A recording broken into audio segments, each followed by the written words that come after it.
Programımız kaldığı yerden tüm hızıyla devam ediyor. Şimdiki misafirimiz medikal estetik hekim Doktor Saliha Sönmez Ateş. Hocam hoş geldiniz. Hoş bulduk. Nasılsınız? Çok teşekkür ederim, sağ olun. Hocam çene dolgusu nedir?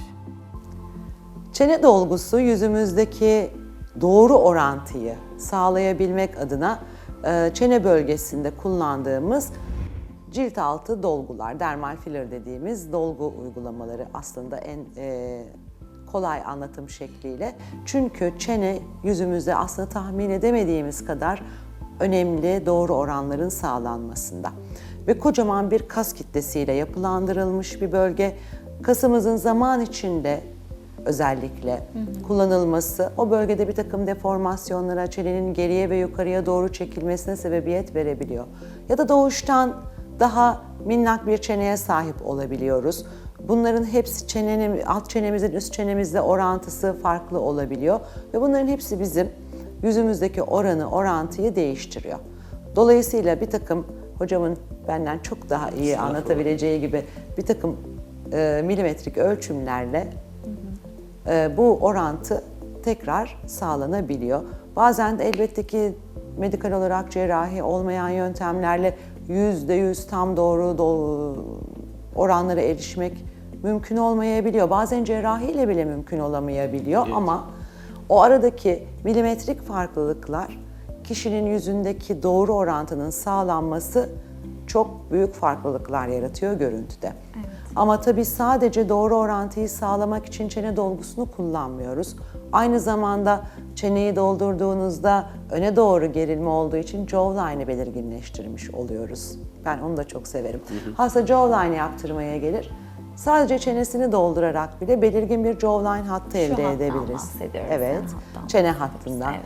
Ya da çeneyi doğru bir şekilde doldurursak gıdıdaki bir takım görüntüleri düzeltmek, o gıdılı görüntüyü ortadan kaldırmak hocam, evet. Mümkün. Dudakları daha orantılı göstermek mümkün. Tabii ki yüzümüz bizim üst yüz, orta yüz, alt yüz gibi bir takım bölümlerde değerlendiriliyor. Alt yüzün belirginleşmesi, üst yüz ve orta yüzde o doğru orantının sağlanması, burun çene hattındaki o belli bir aks var, o aksın yakalanması açısından çeneyi doldurmak çok kıymetli. Yüz daha uzun görünüyor, daha her zarif zaman görünüyor, daha uzun göstermek gerekmiyor. Bazı yüzler aslında uzatmak için elverişli değil. Biz dolguyu yaparken istersek çeneyi aşağıya doğru uzatabiliriz, istersek öne doğru alabiliriz, istersek yukarıya doğru alabiliriz. Ama burada dikkat edilmesi gereken bence en önemli kriter bir kadın çenesinin nasıl görünmesi gerektiği ya da bir erkek çenesinin nasıl görünmesi gerektiği. Aynı şekilde doldurursak maskülen kadınlar, feminen erkekler ortaya çıkarırız ama bunu istemiyoruz. Biz erkekleri daha maskülen vurgulamak, kadınları ise daha feminen hale getirmek istiyoruz. Dolayısıyla buna mutlaka dikkat edilmesi gerekiyor. Çünkü bazen gereksiz çene uzatılıp açılandırıldığında kadında böyle firavun sakalı gibi çeneler ortaya çıkıyor. Aslına bakarsanız çok da sevimli ve istenen bir görüntü değil. Konuşurken de hareket ediyor. Dizi film izliyorum mesela, bakıyorum konuşurken hani dizi oyuncusu hareket ediyor şu çene bölgesi. Yani dolgu var anlamına geliyor, fazla yapılmış anlamına geliyor herhalde. Hayır, aslında orada doğru seviyeye yapılmamış anlamına geliyor. Çünkü doğru seviyeye yapılmadığında yüzümüzde kas, deri altı yağ tabakası ve derin yağ tabakası gibi bir takım kompartmanlar var. Bu kompartmanlar arasında doğru seviyeye yapmazsanız eğer dolgu yukarıda hareket eder, kas aşağıda farklı hareket eder. Dolayısıyla bunu orta yüzde de bazen görürüz. Doğru seviyeye yapılmamış dolgular kişi güldüğünde yüzünün üstü farklı, alt tabaka farklı oynar ve çok sevimsiz de bir görüntüdür ve doğalın dışındadır. Doğa bize aslında bir sunmuş. Bu sizin doğal yapınız demiş. Biz o doğal yapı üzerinde düzeltmeler yapmak zorundayız. Ona aykırı, daha iyi olsun, daha çok olsun, daha fazla olsun. Aslında amacımız bu değil.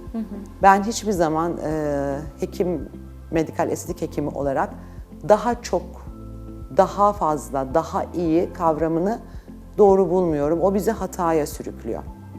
Çünkü savaşıyoruz bu sefer, doğamızla savaşıyoruz, yaşla savaşıyoruz, yapıyla savaşıyoruz. Ama kimse bu savaştan galip çıkamaz. Evet, doğru yapmak lazım. Evet. Hocam peki bu yapılan dolguların kalıcılık süresi nedir? Bir de uygulama ağrılı mıdır?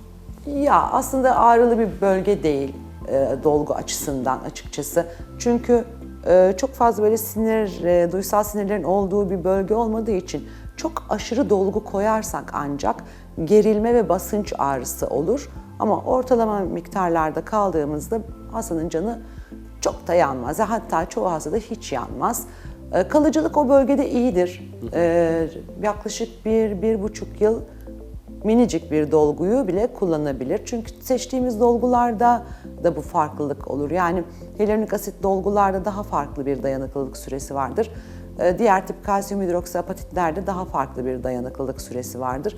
İkisinin ortaya çıkardığı görüntü de farklıdır. Ben şahsen kliniğimde en çok hyaluronik asit dolgularını tercih ediyorum. Tabii ki kalsiyum hidroksapatit de kullanabiliyorum ama yoğunluğum hyaluronik asittedir. Çok daha güvenli bulduğum için açıkçası pek çok manada. Onların yaklaşık 12-18 ay, bazı hastalarda 2 yıl. Çünkü hem genetik yapımız etkin, hem çevresel koşullarımız etkin, hem kendimizin kullanım şartları etkin ama bölge genel olarak dayanıklılığı uzun bir bölge. Hocam yapılan bölgeye göre değişiyor herhalde değil mi? Kalıcılık ömürleri. Kesinlikle. Şimdi bir dudak dolgusu ile bir çene dolgusunun ömrü aynı değil. Çünkü bölge yapısal, her iki bölge birbiri arasında çok ciddi yapısal farklılıklar içeriyor. Çenenin yüz görüntüsündeki öneminden az önce bahsetmiştik. Tamamen yüz hattını, yüz ovalini değiştiriyor demiştik. Neden çene dolgusuna ihtiyaç duyuyoruz? Yani neden gereksinim duyuyoruz pekala? Yani hastalarınız size geldiğinde hani ben çene dolgusu mu yaptırmak istiyorum diye geliyor. Yoksa benim yüzümde eksik olan nedir hocam? Fikrinizi almak istiyorum diye mi geliyor? Çoğunlukla hastalar çene dolgusu istiyorum diye gelmez. Yani onun farkında değildir. Çenenin yapısal eksikliğine, geriliğine, kısalığına vesaireye bağlı sonuçları görür ve öyle gelir. Yani ben gıdımdan hoşlanmıyorum diyerek gelir. Şuralarımda sarkmalar oldu diye gelir. Bir şekilde baktığımda dudağımı mı beğenmiyorum acaba diyerek gelir. Orada tespit etmek tabii ki bize kalır ve biz bu sorunu tespit ettiğimizde sadece çene dolgusuyla bile gıdıyı ortadan kaldırmak, sizin de söylediğiniz gibi yüzün V şeklini vurgulamak, dudakla burunla çene arasındaki aksı yakaladığımızda dudakların daha iyi görünmesini sağlamak ya da üst çene alt çene arasında bir uyumsuzluk varsa onu ortadan kaldırmak, çene hattını belirginleştirmek gibi pek çok aslında hastanın gördüğü, sorun zannettiği konuların sadece bir çene dolgusuyla bile giderilebildiğini gördüğümüz zaman hastalarımızın da çok hoşuna giden bir bölge. Çünkü çok minik bir uğraşıyla çok belirgin sonuçlar elde edilmesini sağlayan bir bölge. Bir şey daha soracağım. Bu Buyurun. çene bölgesinde konuşurken bende de minimal şekilde var. Bir taşlanma görüntüsü var. Evet. Çene dolgusuyla bu geçirilebilir mi acaba Hayır, hocam? geçirilmez. O bölgedeki o gördüğünüz taş çene görüntüsünü yaratan bir kas hareketi. Dolayısıyla kasları etki eden elimizdeki ilaçlı toksin olduğu için eğer taş çene görüntüsü varsa dolguya ek olarak mutlaka bir toksin uygulaması da yapmakta fayda var. Aynı gün mü yapılabiliyor bunlar? Aynı gün de yapılabilir ama ben çok fazla toksinle aynı gün aynı yere başka bir uygulama yapmayı sevmediğim için farklı günlerde yapmayı tercih ediyorum açıkçası. Ama taş çene varsa mutlaka çene bölgesine toksin uygulamak lazım. Hocam peki volüm olarak mesela yarım tüp çeneme bir dolgu yapın diyen birine yapıyor musunuz? Hayır. Bende yarım tüp dolgu yok hocam.